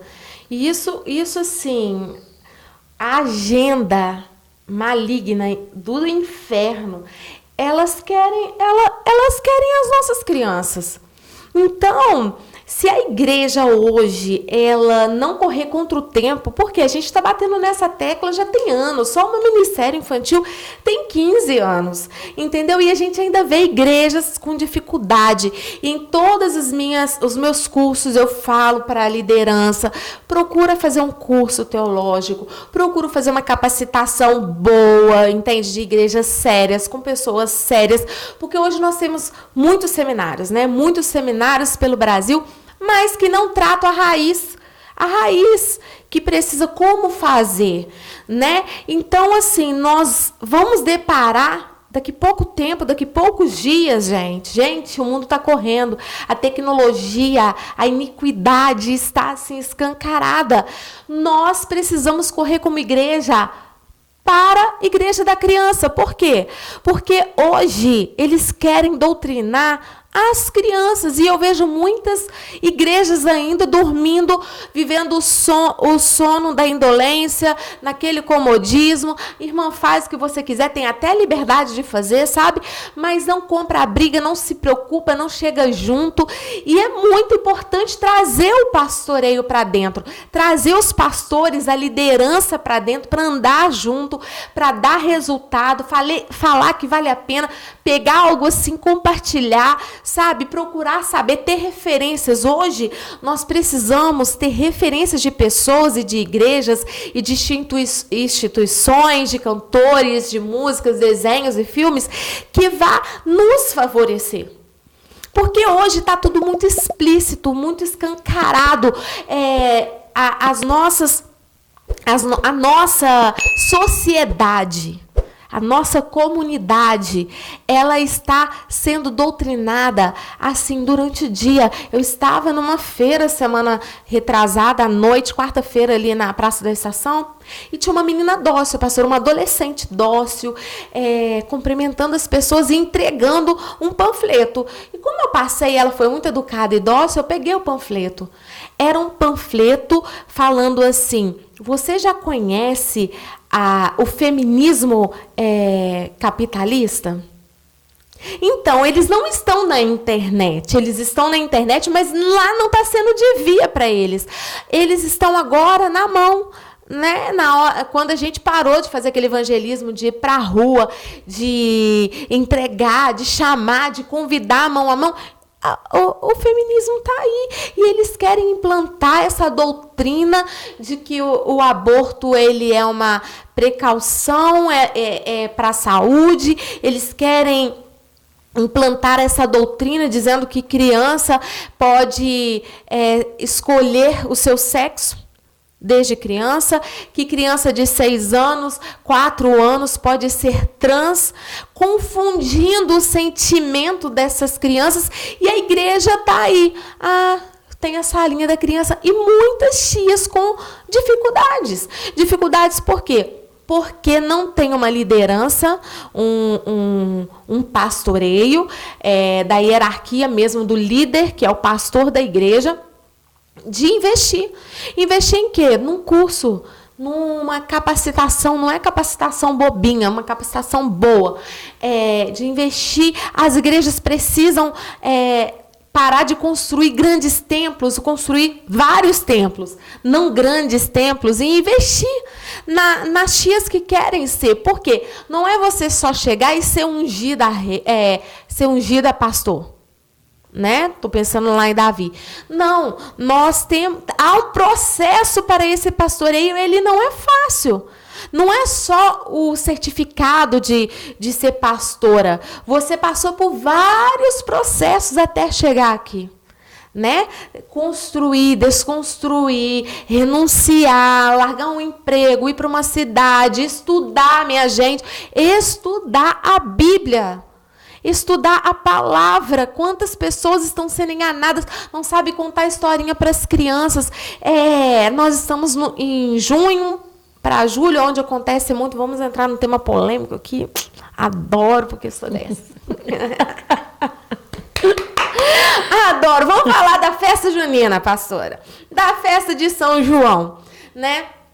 Eu postei anteontem nos meus stories lá, alguns cartazes que apareceu no meu feed sobre culto caipira, culto Arraiá Kids. Não sei se você chegou a ver. Chegou a ver? Uhum. Crianças vestidas de quadrilha. Não é o nosso princípio, entende? Não é. Acredito que não seja o seu também. Você não vai fazer lá uma quadrilha, né? Acredito que existe fora de tempo, igual em retiros tem, a noite caipira. Quantos retiros eu já fiz e as pessoas vão vestidas de caipira, não de festa junina? Por que a gente liga uma coisa na outra? Porque um culto é uma festa pagã a um outro Deus, e a igreja tem abordado isso, tem pegado isso como uma forma de atrair jovens, e não pela palavra, pelo que é certo, ou como se Deus não fosse um Deus criativo, não usa criatividade para nada. É a festa de São João, que não é de Jesus. Eu até postei um cartaz assim. E olha, os pais, porque eu só vou lá e comento, né? Ficaram bravos comigo. Me mandaram um recadinho falando assim: não permito que você cause polêmica com a foto do meu filho. Mas está lá aberto para todo mundo ver, o hashtag está lá, culto caipira, culto que não é de São João. Ficaram 3 pais, ficaram bravos comigo. Falavam assim, espero que não se repita. O que eu respondo para essas pessoas ou não respondo? Eu não acho que eu não respondo, porque, gente, são crianças, ensina o teu filho no caminho que deve andar. Deuteronômio 6 vai dizer, ensina teu filho sentado à mesa, andando no caminho, ao se deitar, ao se levantar, escreva nas testas, nos umbrais da sua porta. Lembra-te de quando saíres do Egito, de não adorares a outros deuses, nem colocar diante dos teus filhos.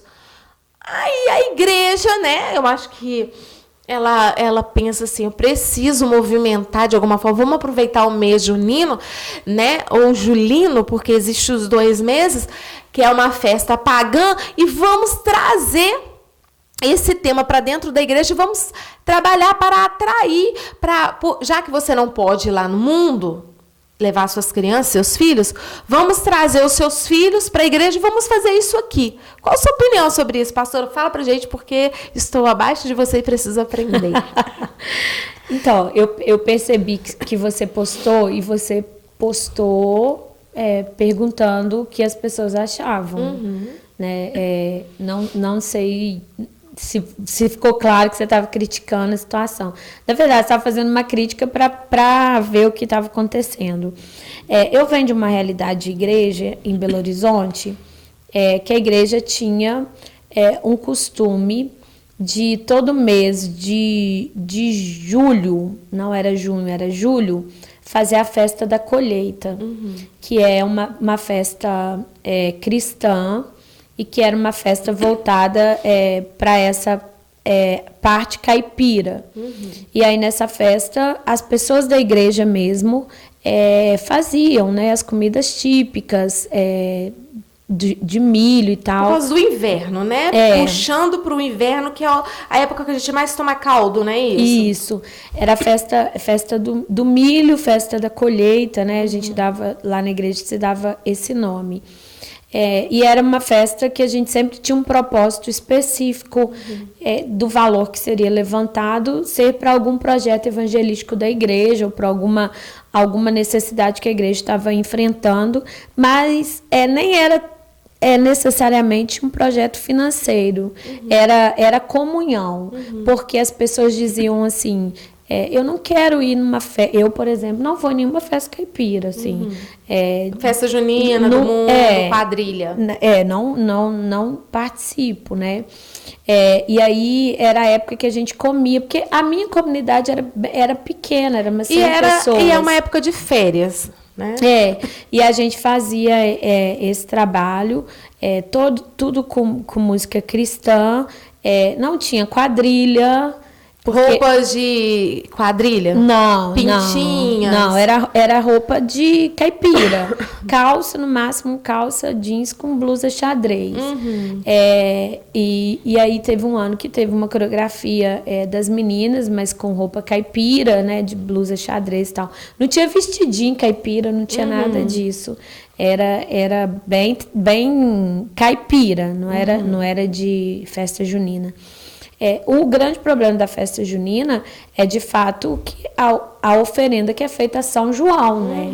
Então, assim, por trás tem uma cultura de idolatria, né? Então, assim, a gente não compactua com essas coisas. Eu não sou muito a favor de pegar ideias do mundo e trazer para dentro da igreja, em se tratando assim, vamos trazer... porque as pessoas estão indo lá, igual, vamos fazer uma boate gospel.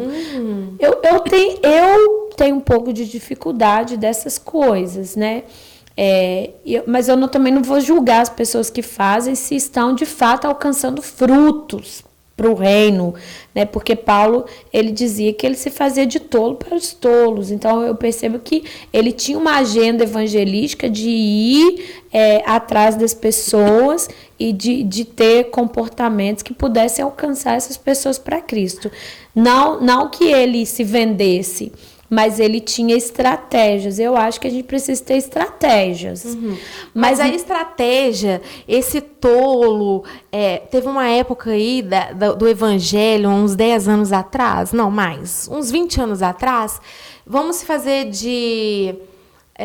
eu ouvia muito isso nas pregações, vamos fumar maconha para poder ganhar um maconheiro? Não isso é ser ignorante, né? Mas, por exemplo, existem músicas, as batidas das músicas, até a pastora Sara Shiva, ela fala um pouco sobre, eu não acompanho ela muito, mas alguma coisa eu concordo, né? Porque a gente não concorda com todas as coisas, sobre as batidas de músicas, e a gente ainda vai ouvir outras pessoas falar isso. Inclusive o candomblé, eu até postei lá no Instagram também, musiquinhas, eu não sabia. Eu sabia do ocultismo da galinha pintadinha, das outras... Não sabia. Eu não sabia. Eu fui ouvir porque eu encontrei no TikTok o próprio pai de santo, postando lá, entendeu? Então eu falei assim, gente, eu cantava desde quando era criança. Passou um homem de terno branco, chapéu de lado. Você sabia que aquele era o Zé Pilintra? Cara, eu também não sabia. Os escravos de Jó, depois de uma certa idade, estudando o ocultismo... Sim, eu também. Mas que isso é cantado lá, que é feito com essas batidas, e a gente vê aí muitas coisas trazendo essas coisas para dentro da igreja, igual muitas músicas internacionais traduzidas, e hoje está explícito aí o sistema, né? O sistema da música. e também essas doutrinas do mundo para as nossas crianças, eu acho que é um pouco confundir a cabeça das crianças. A gente traz a festa junina Kids, que não é de São João, mas é de Jesus. A gente confunde a mente da criança. Poxa, eu não posso dançar lá na escola, mas lá na igreja é parecido. Porque existem algumas culturas no Brasil que é fora de tempo. Exemplo, no Nordeste a gente tem lá o frevo, que é uma cultura, né? Eu ainda não adentrei se a igreja faz ou não, mas as pessoas vêm. No Sul tem a festa gaúcha, que eles levam, tem um momento gaúcho dentro da igreja. Nós somos mineiros, gostamos dos caldos, da comida mineira. E julho é a data do frio, é a data que o milho está em alta temporada o ano todo. Mas algumas coisas a gente costuma tomar e comer nesse mês. Essa festa da colheita também tem na minha igreja, tanto como a das primícias, que acontece uma vez no mês, mas essa ideologia, a ideia da quadrilha, né? Ela é muito vestir as crianças, os bebês, para mim é estar lá, entende? Lá dentro, não sei quais são as músicas que são tocadas. Se tem ainda música, se já fizeram, porque agora tem o forró, tem o sertanejo gospel, né? As coisas estão ficando meio diferentes, meio estranhas. Não sei o que dizer ainda. Vou trazer universitários para poder chegar no conceito formado, porque eu não posso ser totalmente puritano, que não somos, né? Não quero ter um conceito formado do evangelho, mas até chegar a isso, julgar é algo muito, muito complexo, né? Eu coloquei lá no Instagram como uma forma de querer saber a opinião das pessoas de hoje. Qual a visão das pessoas hoje? Sabe? Vão fazer? Fariam? Acham certo? De quem é a culpa? Tem culpado? Não tem culpado? Será que os pais, porque tiram foto, postam, depois aí você vai falar assim, não tá tão certo, tá meio certo, ou é sim ou é não?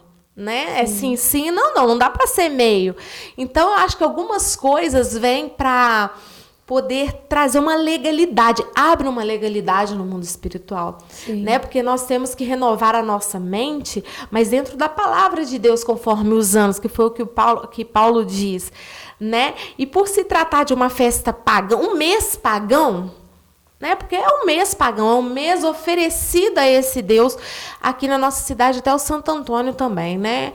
Então, é um mês oferecido a isso, é igual maio, que tem a coroação, e a gente pegar aquilo ali para poder fazer alguma coisa, sabe? Tem várias coisas que acontecem. Igual, tem colônia de férias nas férias, e nós temos a EBF, é algo que é distinto, mas é parecido, né? E que deu certo, é algo que dá certo. Então, eu acho que nós devemos ter um pouco de cautela e cuidado, não nos julgar, porque devemos julgar, né? Mas não julgar a pessoa, mas a situação. Que perigo é? Eu não estudei, não fui muito profundo dentro disso para poder falar sobre isso, não, viu, gente? Desculpa, é só mesmo que eu queria saber aqui da pastora, o que ela acha.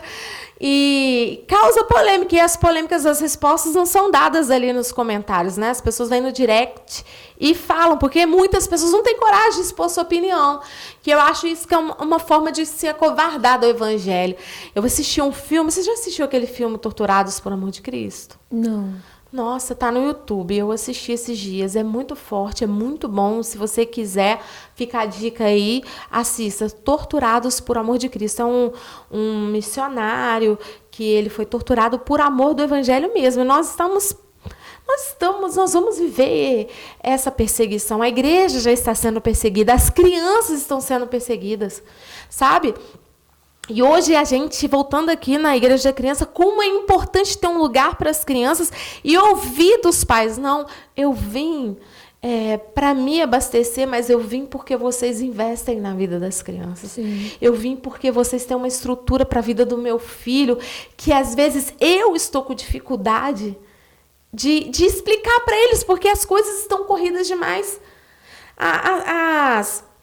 As ideologias, as apologias estão na frente. Como vou falar isso para o meu filho, sendo que eu achei que ia ser, né, gradativo, mas não, já está aonde você vai está sendo sexualizado.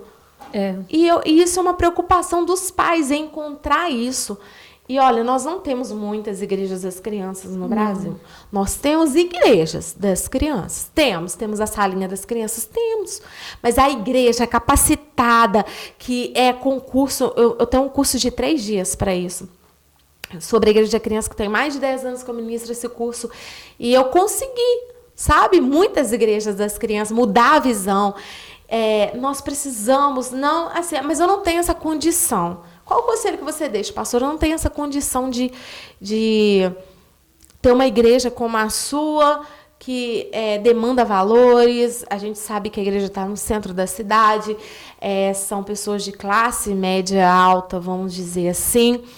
Como nós podemos orientar essas líderes que é de uma classe média baixa para baixa, entendeu? Porque nós temos muitas comunidades no Brasil, nós temos muitas igrejas, congregações e subcongregações. Se você fosse hoje desafiada assim, pastora Josiane, se o seu bispo falasse, pastora Josiane, vou pegar você, vamos derrubar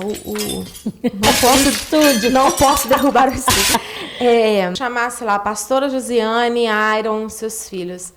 Vamos mandar você agora para uma terra, para um lugar onde você vai ter que plantar essa visão da igreja da criança, mas não tem dinheiro, os pais são classe baixíssimas, muito baixa, você vai ter que se virar nos 30. Como seria isso, pastora Josiane? Porque uma coisa é trabalhar aqui, né? Levantar uma oferta alçada e falar assim, gente, queremos construir a igreja da criança e só o chão ficar no valor de um apartamento. Então, eu penso assim, que tudo é visão. E onde o seu coração está, né? Quando a gente teve o desafio de montar a igreja da criança, é claro que eu pensei em organizar o espaço, mas de nada também adianta o espaço se você não tem uma visão, se você não sabe o que você quer. E o que nós queremos na igreja da criança é que essas crianças cresçam com uma identidade em Cristo, que essas crianças cresçam entendendo quem elas são em Deus. E eu acho que é essa visão que a gente precisa passar em qualquer lugar. Então, assim, a primeira coisa que eu faria é montar um projeto com essa visão, o que nós queremos transmitir para esta criança.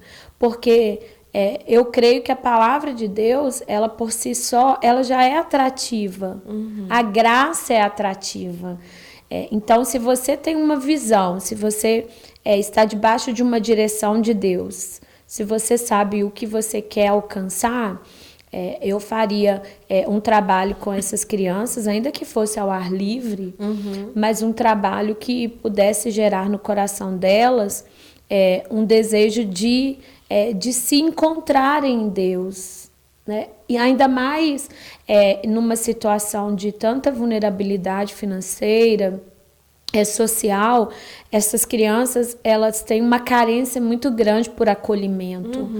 Eu estava te contando aqui que nós temos um projeto da nossa igreja no bairro Santa Rita, que é um ponto missionário da nossa igreja.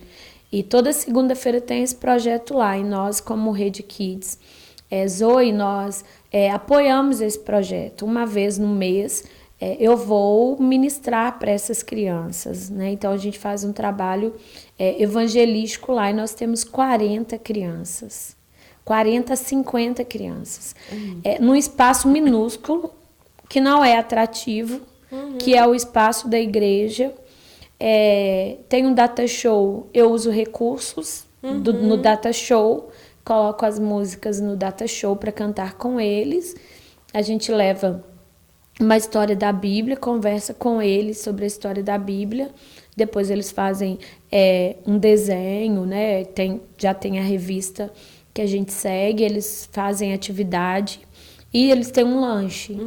E eles são frequentes, eles amam esse trabalho, é algo que eles gostam de estar. E é interessante, contando até como testemunho, que da última vez que eu fui, nós estamos falando de Moisés, da saída de Moisés do Egito. E eu dizia para eles que que a saída do povo do Egito é porque eles viviam debaixo de uma prisão. Não era só uma escravidão, era uma prisão. Eles não podiam adorar a Deus, né? Eles estavam presos até mesmo no seu espiritual, no físico, em todas as áreas. E aí eu contei porque assim, eu olho para as histórias da Bíblia. E eu não quero que as crianças saibam... eu contei a história de quem? De Moisés. Quem que tinha na história de Moisés? Joquebede, Miriam. Eu não quero que elas simplesmente saibam quem são os personagens. Eu quero que elas tragam aquilo para a vida delas. E eu falando de prisão, eu falando, olha, muitas vezes as pessoas estão vivendo em prisões emocionais e até prisões físicas. Porque as pessoas usam drogas, né? Têm atitudes que são contrárias à lei e elas têm que ficar na prisão. E olha como isso é triste. E Deus quer nos tirar disso. Né? Deus não quer que nós estejamos presos. Por quê? Porque Ele tem um propósito para a vida de cada um de vocês. E quando acabou o momento ali com eles, né? Eu fiquei para lanchar, né, para ficar lá com eles no tempo de lanche e tudo, umas 4 ou 5 crianças vieram me falar, tia, você sabia que o meu pai está preso? Você sabia que o meu tio está preso? Você falou de prisão, o meu irmão está preso. A grande maioria tem algum parente preso. É triste isso, muito, né? triste, é uma realidade muito, muito diferente da minha aqui, muito diferente. Na Central. E aí eu disse para eles assim, vocês acham que essa vida é legal? E aí eles disseram não. Eu falei, então, e a gente está aqui para falar para vocês que Deus tem um projeto diferente desse. O povo estava lá no Egito, eles estavam vivendo na prisão e Deus podia libertá-los e usou Moisés para libertá-los e eles saíram. E eu disse assim para eles, o futuro de vocês não é o do pai, não é o do irmão. Deus tem um projeto lindo para a vida de vocês. E vocês acreditam nisso? E as crianças, sim, é isso que a gente quer. Então, assim, eu creio que tudo é uma visão que a gente leva. Do local, né? Tudo é uma visão. Eu não consigo trabalhar da mesma forma que eu trabalho na Central em Santa Rita, porque até os exemplos que eu dou na Central, eles não fazem sentido para as crianças de Santa Rita. E se eu tivesse no sertão, eu teria que usar outros exemplos. O que você tem, né? A missiologia transcultural. Mas eu sempre digo, e é uma oração que a gente faz, todo domingo, antes de começar a igreja da criança, a gente tem um tempo de oração no altar, e a gente coloca uma música de adoração e a gente unge, eu unjo todas as voluntárias e a gente unge todas as cadeiras, os brinquedos e a gente atrai a presença de Deus para aquele lugar. A gente unge desde a entrada para que quando as crianças chegarem elas já sintam a presença de Deus, já sejam envolvidas por isso. E uma das orações muito, muito específicas e propositais que eu faço é: Deus, nos dê um batismo de amor. Nos ajude a olhar para cada uma dessas crianças com o mesmo olhar de Jesus, com a mesma forma que Jesus olha. Quando eu vou no bairro de Santa Rita, eu olho para aquelas crianças com a mesma compaixão de Jesus, sabe? De entender que elas são muito mais necessitadas do amor de Deus do que as minhas crianças da Central. Mas eu preciso amar as minhas crianças da Central e eu preciso amar as minhas crianças de Santa Rita. Então, eu acho que o que nos move é o amor, primeiro a Deus e às crianças. De entender que aquele tempo que você está ali com elas, e principalmente em Santa Rita, que os pais não são da igreja, que é uma realidade completamente distante do evangelho que elas vivem, é entender que aquele tempo que elas estão ali conosco, aquele tempo vai mudar a história delas, sabe? Aquela pequena ministração que eu estou fazendo ali vai mudar a vida daquelas crianças para sempre, é uma semente que está sendo plantada no coração delas. Ainda que os pais não vão continuar esse processo, mas eu creio que o Espírito Santo nos usa naquele pouco tempo para mudar a realidade dessas crianças. Então, é o amor.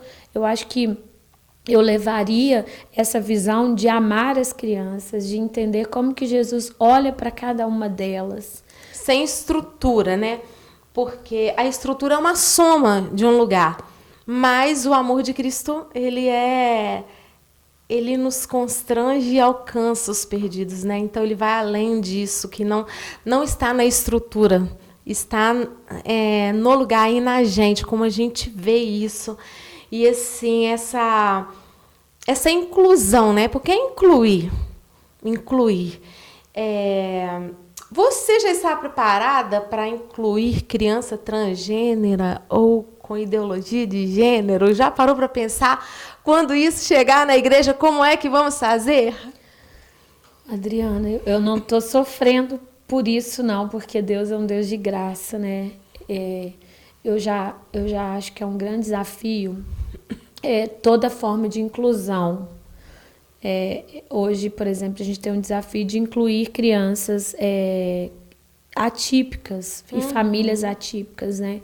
Nós temos recebido muitas crianças autistas e o nosso maior problema não é nem receber as crianças autistas, é perceber que são autistas e ver a negação da família. Exato. Nossa, Deus, isso é demais em todos os lugares. Tem pais que não, meu filho, a gente tenta alertar, não, mas o meu filho... Meu Deus, fala pra gente. E aí eu penso assim, que o nosso papel, não fugindo, né? Não mas já fugindo da sua pergunta. Mas assim, o nosso papel como igreja é acolher, independente do diagnóstico ou não. Eu sempre abordo os pais para dizer assim, olha, tá agindo assim, tá um comportamento assim. É só aqui? É algo que a gente... né, de repente o lugar está gerando nele, ou você tem encontrado isso na escola, em outros lugares. E aí, assim, alguns pais se abrem, outros pais dizem, não, é perfeito, nossa, não tem problema nenhum. Não, uma criança tranquila e tal. E aí você tem que falar, não, então ótimo, porque então a gente já sabe que é alguma coisa que está acontecendo aqui, nós vamos prestar mais atenção para tentar ajudar nesse processo, né? A gente vai ter uma atenção especial voltada para isso. A gente pergunta, tem algum diagnóstico, alguma coisa que a gente precisa saber para poder saber como lidar, né? Não tem nenhum diagnóstico, mas está fazendo acompanhamento psicológico e tal. Fala, não, ótimo, então a gente já sabe que tem que enfrentar dificuldades, a gente vai dar uma atenção especial, né? Vai tá incluindo, porque a gente nunca exclui, né? A gente nunca tira essa criança. Mas a gente precisa ter um olhar diferenciado. E olha, nós temos tido muito casos, né? Tem uma TO, que é a Naya Balbino, que até vou trazer ela aqui. Eu sou apaixonada pelo trabalho dela. Ela é terapeuta ocupacional e ela trabalha com crianças autistas e a inclusão delas na igreja. Ela é maravilhosa. Vamos trazer ela na capacitação. E ela é maravilhosa. Ela vai estar ouvindo a gente. Um abraço, Naya, te amo. Ela explicou uma vez, eu levei ela no curso de capacitação comigo, e ela explicou que crianças autistas são hiperinteligentes. Às vezes, as tias não sabem lidar com a criança ali, porque acham que tem que deixar a criança à vontade, mas não. A criança autista, ela tem disciplina. Ela sabe o que é não, ela sabe o que é sim, ela sabe quando pode, quando não pode. Então, isso é muito importante para as líderes saber que a criança, ela entende. Lógico que a criança autista, ela tem uma limitação com alguns barulhos, então ela vai reagir aquilo de uma forma, ela tem algumas características, mas nós não precisamos nos assustar a ponto de deixar com que a criança autista faça o que quiser fazer dentro da igreja. Até achei bonito um vídeo de um pastor que tinha uma criança, ele estava dando os anúncios, eu não sei se você viu esse vídeo, e a criança estava em cima do altar, correndo para lá e para cá, e ele falou, não mexa com a criança. Você viu? Sim. Eu achei linda a atitude, mas não achei certo. Sabe por quê? Porque você acaba tratando aquela criança com deficiência, porque aquilo não é uma doença, é uma deficiência, como uma criança doente. E ela não é uma criança doente, ela é uma criança com deficiência que ela precisa de limites também. Entendeu? Eu achei linda a atitude. É lindo você ver alguém defender a criança assim. Mas, quando você abre uma legalidade, uma lacuna para isso, você abre as portas para que outras crianças que tenham, por exemplo, TDAH ou um pouco mais imperativa, de também ser diagnosticada ali pelo olhar das outras pessoas como um autista. Então, eu acho que a cena é linda, porém, errada. Porque cadê os pais daquela criança? Porque o altar, eu aprendi desde criança. Eu aprendo na Bíblia que a igreja é um local de ordem e decência. Entende? Se a gente deixa que a criança faça o que quiser, a gente está mostrando para ela que ela pode fazer o que ela quiser porque ela é doente. Ela não é doente, ela é deficiente de algumas coisas que eu não tenho e ela que ela tem, eu não tenho. Então, o que acontece? Eu acredito nesse limite, mas os pais também, que não aceitam o diagnóstico, acham que essa criança, ela tem que ser... Eu já tive vários relatos de pessoas que me pedem conselhos. Fala assim, tia Adriana, como eu faço para lidar com o pai? Porque a criança não é o problema é o pai que quer ficar na salinha, quer ficar na igreja da criança e lá não pode fazer nada, porque trata essa criança como ovo de indês. E não é, essa criança, ela tem limites. O ser humano tem um limite. Então, assim, essa educação é uma educação que precisa ser dada aos pais. E os pais que não aceitam o diagnóstico, porque parece que assusta, né? Seu filho tem autismo.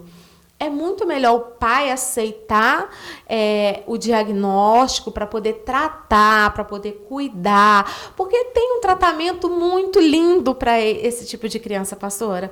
Eu acho lindo o tratamento para criança autista. Eu acho criança autista de uma inteligência.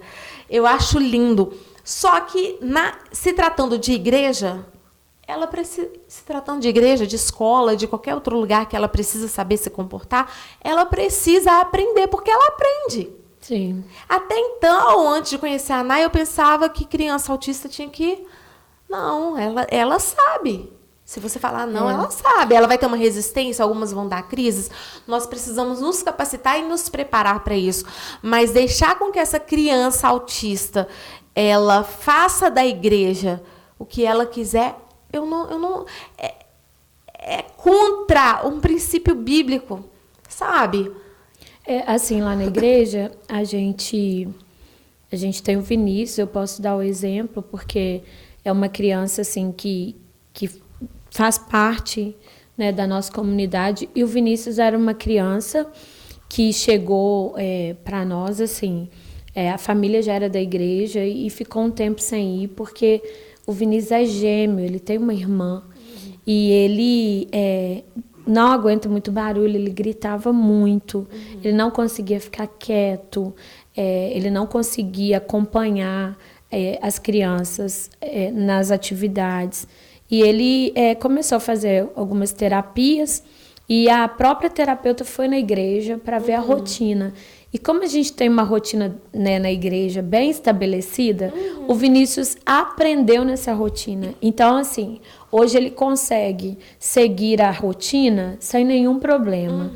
Ele chega na igreja da criança, ele quer brincar. De manhã eles primeiro têm o culto, né? A gente está nesse processo de reformular. Mas a gente fala, Vinícius, nós vamos fazer o culto, né, primeiro, depois nós vamos brincar. Ele super aprendeu e entende. E senta. É claro que ele levanta alguns momentos, vem pra gente. Ele é muito bom em matemática, assim, com datas. Se você falar o ano que você nasceu, ele fala quantos anos você tem, ou vice-versa. Eles são muito inteligentes. Extremamente inteligentes, sabe tudo, conversa muito. Mas é claro que tem domingos que o Vinícius está mais agitado.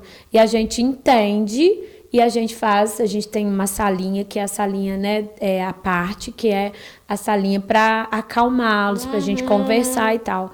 E o Vinícius já sabe disso. Então, ele mesmo fala, ontem mesmo ele ficou bem chateado, que ele deixou o fone cair, quebrou. E ele falou, eu tô muito chateado. E eu falei, eu sei que você está muito chateado, não é legal, que, né, o fone quebrou, eu também estaria chateado. Mas o que você quer fazer? Ele falou assim, eu quero ir para minha casa, eu não quero ficar aqui. Aí eu falei, você quer ir para minha sala? Ele falou, não. Aí eu falei, você quer ir para a sua sala? Porque era no horário da escola dominical, o culto já tinha acabado. Ele, não. Aí eu falei para a avó assim, vó, a mãe não estava, ele não quer ficar, já colocou isso na cabeça dele, ele já assistiu o culto. Então você vê o que vai ser melhor. Porque assim, tem hora que é a família. E aí a avó resolveu levá-lo embora. E aí é interessante você estar falando, tem até um vídeo no meu Instagram do Vinícius, que nós fizemos uma dança, uma coreografia e cantamos na Páscoa. E o Vinícius foi em todos os ensaios com a irmã, porque a irmã estava ensaiando. E era só de meninas. Então, assim, nós fizemos a roupa e tal. E o Vinícius ensaiou fazer parte do grupo de coreografia. E as crianças iam cantar e as meninas iam dançar embaixo. Quando chegou na hora, o Vinícius estava cantando em cima, mas ele sabia todos os passos. E no meio, do nada, o Vinícius deu um passo abaixo, ficou no cantinho e começou a dançar igual as meninas, porque ele decorou os passos. E era tipo assim, no meio do culto. E eu olhei e pensei assim, gente, ele está adorando a Deus da forma dele. Ele não estava causando nenhum transtorno, nem nada, ele ficou no cantinho e tal. Ele sabia que, tipo assim, que eram as meninas que iam dançar, ele respeitou, não ficou ali, mas ele quis participar. E aí, quando acabou a apresentação, eu chamei o Vinícius e eu falei, pessoal, esse é o Vinícius. E a gente estava no mês do autismo. Falei, olha, esse é o Vinícius. O Vinícius é uma criança autista e ele vibrou, porque ele é feliz por ser autista, e eu acho isso o máximo, né? Ele não se sente excluído, ele se sente parte da igreja, ele é autista, mas ele é a igreja. E aí a igreja, Vinícius, todo mundo vibrou com ele. Eu falei, olha, vocês estão vendo ele dançar aqui, para algumas pessoas pode parecer uma falta de limite, pode parecer que a gente está sendo displicente, algo assim, mas o Vinícius é uma criança especial que precisa ser acolhida. Ele veio nos ensaios, viu a irmã e pela inteligência ele pegou os passos sem ensaiar. Como é que pode, né? E ele quis adorar a Deus junto com todo mundo. E como as outras crianças estavam cantando também, então assim... E eu aproveitei para falar, por quê? Porque às vezes as pessoas julgam, né? Tem um julgamento. Ele já deu algumas crises na igreja das pessoas fazerem cara feia. E tipo assim, de eu pegá-lo pela mão e falar, vamos conversar comigo? E ele já me viu como uma pessoa de apoio. Então, quando ele dá crise, eu já chego e ele vem comigo. Muitas vezes a mãe e a avó já estão vivendo aquele complexo estão ali. E elas já tentaram também, às vezes, acalmá-lo. E quando ele me vê, ele automaticamente se acalma. E aí eu chamo ele, levo ele para algum lugar mais tranquilo. Eu converso com ele e depois eu falo, agora você vai voltar comigo. E um dia, nós dois estávamos conversando e eu disse para ele, ele no meio da crise, né? Ele gritando muito. E eu falei, o que você gostaria de ser quando você crescer? Ele falou, eu gosto muito da palavra de Deus. Eu falei, eu já sei, você vai ser um pastor. E aí, ele colocou aquilo na mente dele. Eu disse assim, olha, mas eu preciso te contar uma coisa. Que para ser pastor não é tão simples. Você quer ser o primeiro sempre. Ele quer ser o primeiro sempre.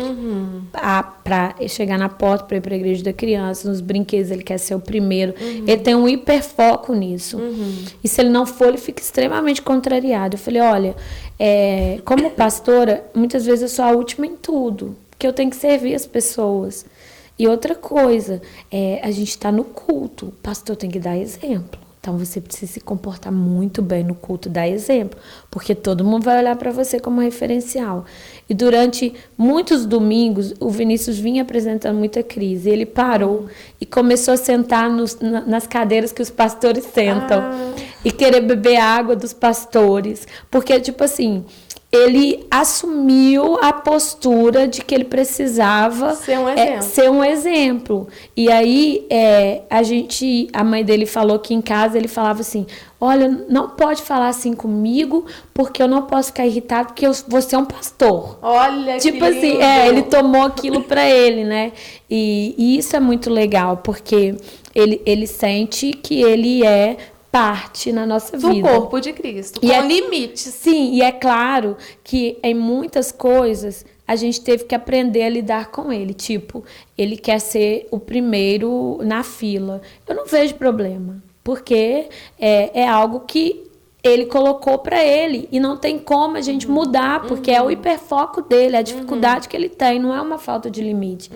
Então, quando chama as crianças, não precisa de falar, ele já é o primeiro a levantar e ir para a porta, e as outras crianças super entendem. Então já criou essa rotina mesmo para ele, já. Que ele sabe o que pode, o que não pode, qual é o lugar dele. Sim, não é uma falta de limite, né? Ele mesmo, às vezes quando ele levanta e vem assim perto da gente, a gente dá a mão para ele e fala, você quer orar? Aproveita para inserir no culto. Então ele ora, ele canta no culto, tipo, ele já sentiu que ele tem liberdade na igreja, mas uma liberdade com respeito.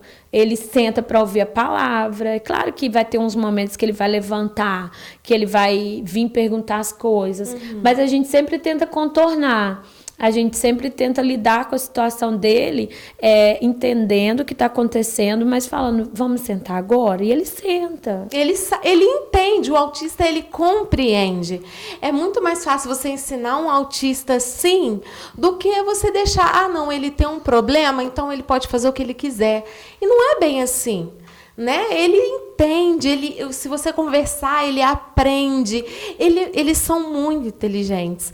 Então, essa inclusão, ela precisa ser tratada com naturalidade. Ela não pode ser tratada como uma doença que eu preciso deixar a criança ficar solta, fazendo o que quiser, e joga a cadeira para cima, e joga a harpa para cima, a Bíblia para cima.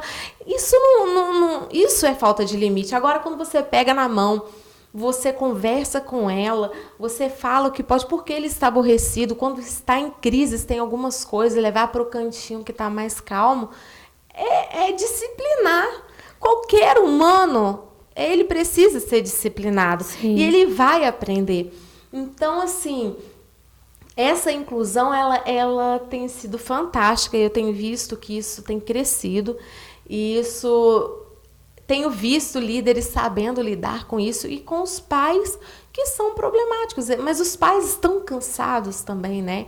Há uma dificuldade de como saber lidar com essa criança. Mas essa criança, gente, é uma criança normal, uma criança que tem uma deficiência, mas que ela age como uma pessoa. Ela entende o não, ela entende o sim, ela sabe o que pode, tudo com ela. Você pode conversar que ela vai entender.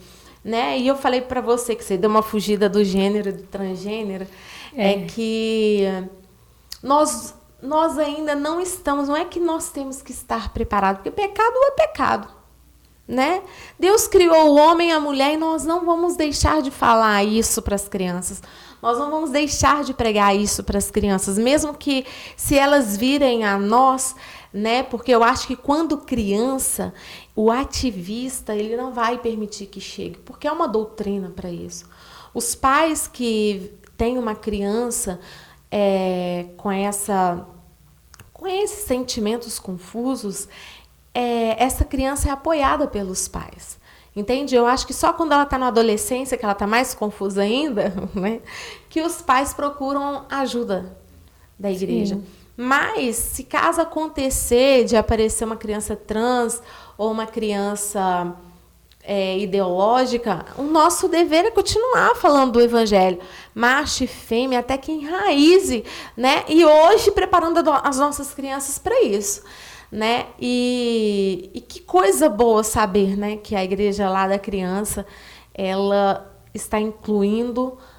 Nós vamos falar muito sobre autismo, sobre inclusão, sobre tantas coisas aqui no MCast, podcast para o Ministério Infantil. E a gente já está chegando aqui ao final desse bate-papo maravilhoso, que se deixar a gente vai, né, pastora? É muita coisa boa, Mas a gente gosta de testemunhar. A pastora vai voltar, claro que vai voltar, porque adoramos isso. É um bate-papo maravilhoso, conversar com quem tem experiência de vida, que é uma referência para a minha vida, para a vida dos líderes de Juiz de Fora. Tem crescido a cada dia. Eu só tenho a agradecer a Deus pela sua vida, pelo seu ministério, pelo ministério da sua liderança. A Tati, né, que é a coordenadora, minha amiga desde sempre, a tia Lau, todas as outras tias, o pastor, essa família que tanto honra a minha vida. Eu sou muito grata por vocês, por essa amizade também, né, essa confiança.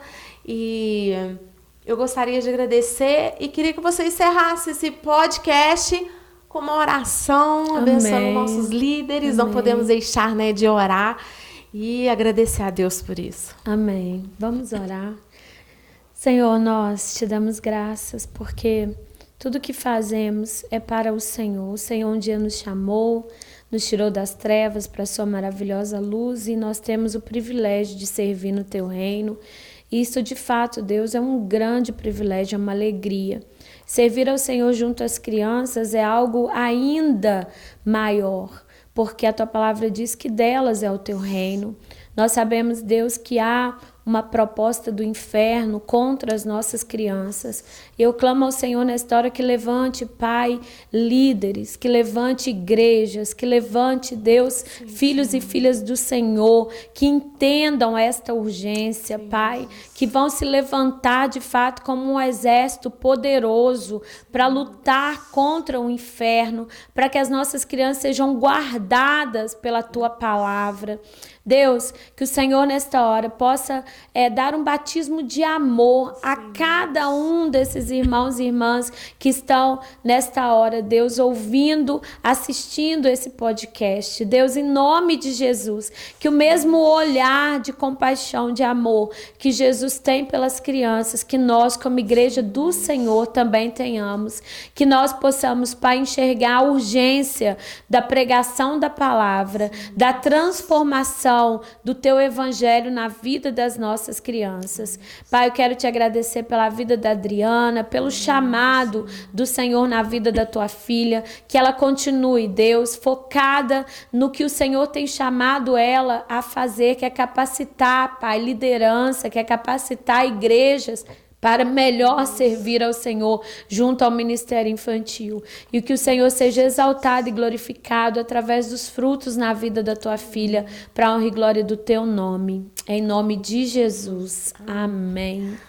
Amém. Obrigada. Eu que agradeço, foi uma alegria muito grande, né, compartilhar do que Deus tem feito na nossa vida. Eu espero ter contribuído de alguma forma.